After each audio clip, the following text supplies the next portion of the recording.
Let's take a look at the front end of the wheelchair. When we consider the front end, we want to look at the forks, the type of tire that you're going to use, and how it will be mounted. When you consider the front wheels, you have a variety of, from the Microcaster, 4-inch, 5-inch, all the way up to 8-inch wheels. And depending on what you're going to be using the wheel for, will depend on which one. This is my tennis chair, and I always have Microcasters on it because they turn very easily on a smooth surface. And I'm not really expecting to run into any bumps or things like that on a tennis court. So they turn very quickly, and that's what they work well as the micro wheel. When you consider the chair, the fork, you want to look at the sweep of it. And the sweep of a wheel is the circle that it turns as it spins around. And if you have too much sweep, you can see that this chair just clears the front end. And that's about as tight as you'd want to get it. So this fork works well with this chair.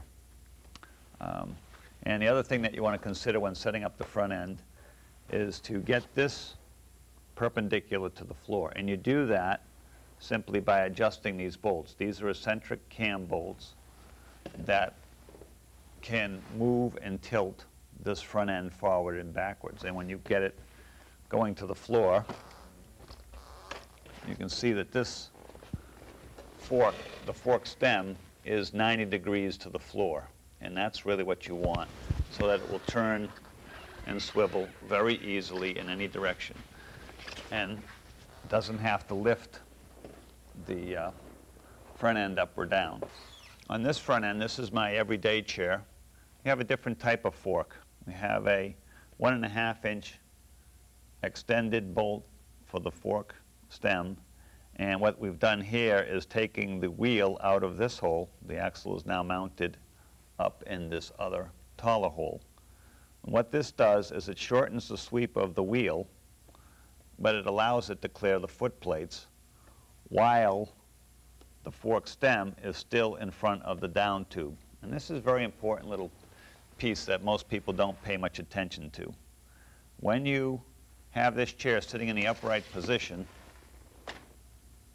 okay, you can see that this fork is located in front of the down tube. So when you put pressure on this down tube, there's no way to lift the back wheels off the ground.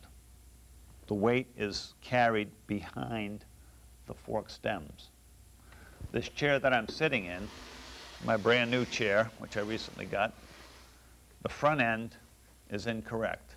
And the distributor was supposed to bring it with the 1.5-inch fork extender and the same fork. It's the same, this piece of the fork, the blade, is the same as the other chair you just looked at, but there's no spacer in here, and the wheel is mounted back here for a further sweep.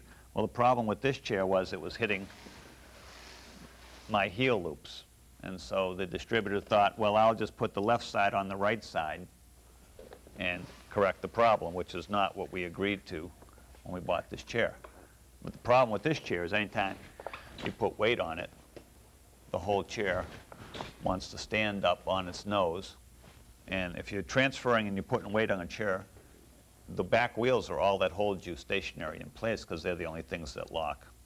So the problem with this chair, every time you transfer, your weight comes off the back end and the chair stands on its nose. All right, horrible thing to have when you're rolling along on rough terrain like the grass. Already just playing bocce the other day, this chair almost dumped me out 2 times on a flat bocce grass court.